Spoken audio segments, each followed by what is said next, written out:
Hello there, Big Benedict here. We're playing Gears of War Judgment, and this is my 3 stars declassified insane difficulty guide and walkthrough. We're currently on Act 2-4. It is entitled Monroe Commons.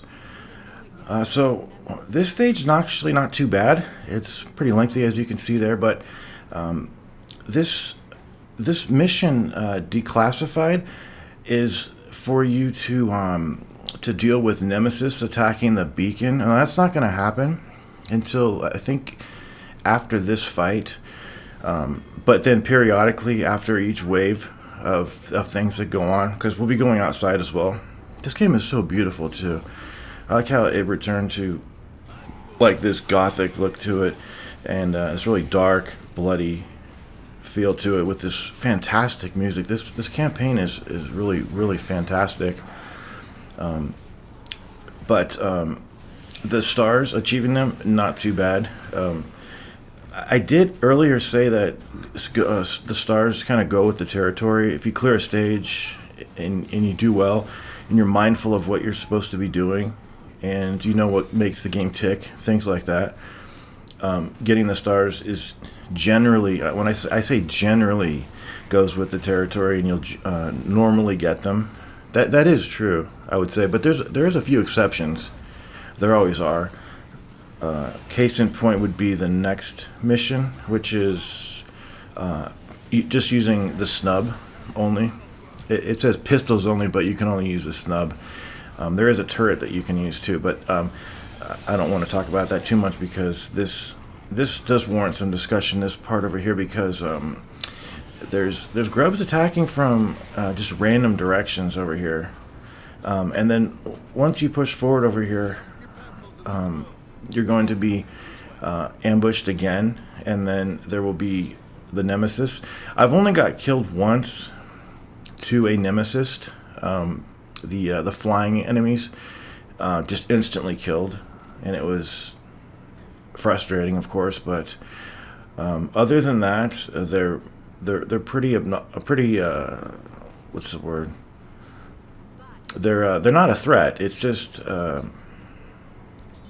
I was going to say benevolent, but that's definitely not the right word. They're not that harmful, is what I was going to say. But just playing this game just recently, I really appreciated some of the things that this game allows you to do. It allows you to switch weapons while you're doing the roadie run. Fantastic. And preserve your aim over the left shoulder out of cover more easily than the other games.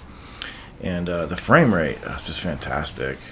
But once you get outside, it's pretty much things like this always happen where it's just complete chaos. But once you do get outside, there's I knew somebody was going to come in here. I knew this would happen. Those guys that climb into the building from those holes, I don't know how this guy got in here. I don't think there's a hole for them to climb in. But when they're coming up, they have an ability to hit you as they're coming up. So they actually have an advantage when they're coming up. So if you are standing right next to the grapple hook when they're coming up, stay a little bit away from it, because as they're coming up, it's ridiculous. It really is. But they can actually punch you as they're jumping up onto the ground near you. But definitely the boom shot would be the way to go on this next part. I am going to be doing some preemptive grenade planting. Here's the Nemesis, by the way.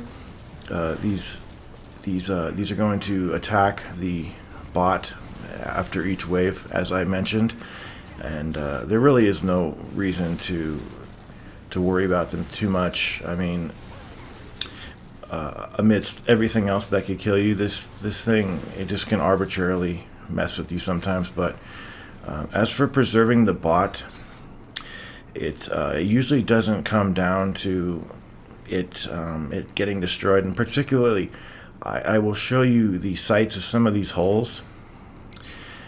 Usually there's no more than 4 holes that the game will spawn on you for large areas like this.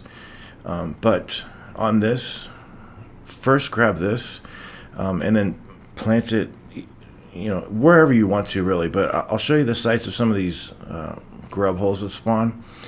There's one over here somewhere, like right over here, right around here. That's the site of one of them. And then over to the right is a boom shot if you want to pick that up. And then another hole can spawn up here.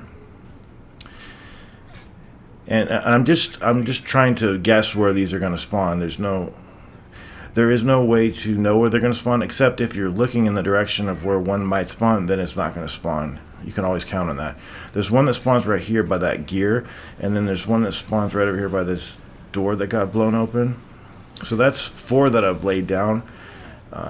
Are there more holes that could spawn randomly, different places? I think there are. So it's just any person's guess who, what holes are going to spawn, but definitely that trick of not looking in the direction of where you anticipate one. See, I was looking over to the left, so that's going to guarantee that there's no holes over here directly in my line of sight that would spawn. Although one in the distance over there, I think did crop up. So what happens is there's a couple of waves. The Nemesis will attack, and then there will be a final bombardment. But if you use the range sentinel, it can assist in helping the bot survive and getting you kills and things like that. Got a boomer over here. Be careful of him, of course. Now, I did see one ribbon come up for a hole that was sealed. It's just random. That's what I don't like. And I don't like people charging. These fucking bastards that will just charge at you when the when the wave is almost done, they'll charge you. I hate that. But it's gonna sound like this is the end, but there's one more wave that will attack. So we're just gonna head down here, pick up some shit, and I'm looking for the boom shot. Any drop of a boom shot. A couple of grenades over there I forgot to mention. So some of these holes might have spawned on the other side too. And when it says up like that, to point out, we did plug a hole over there. I couldn't tell you which one that was, but it doesn't really give you, when it says up, it doesn't really aim the camera in a helpful way that would help you understand what it's trying to point out. I feel like it did it a lot better in the earlier games.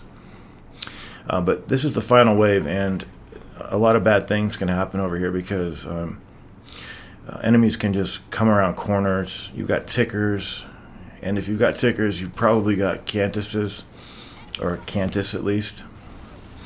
And a couple times, I think this fight ended with somebody charging me and I almost got killed. One time, a grinder just casually walked around a corner and ended my session. So a lot of just random things can happen, and it's one of the things that I dislike about this game. But I did want to mention that Judgment is definitely a fantastic game, and I really like the single player campaign. I've never played multiplayer in Gears. It's just not my it's not where my interests lie, I guess you'd say. I think I did go into a multiplayer thing one time, but no one was there. Obviously, well, not obviously, but it was like a few months ago. Who's going to be there, all that time later? But things like this always seem to happen to me. People charge me. And just be careful. I mean, how careful can you be? Sometimes it just... Those chargers, why do enemies charge like that? And then we've got a final wave of these Nemesis. I think it was over here that I might have got killed instantly to one of these things. So maybe put yourself in some shelter. But that might not even help because they can kind of drag themselves in here. Like that. It just flopped down and almost killed me.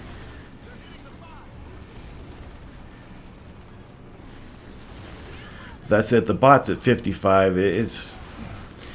I mean, if you set down the controller and walk out of your room, you'll have a problem with him not surviving. But otherwise, if you're just playing the game, he'll be fine.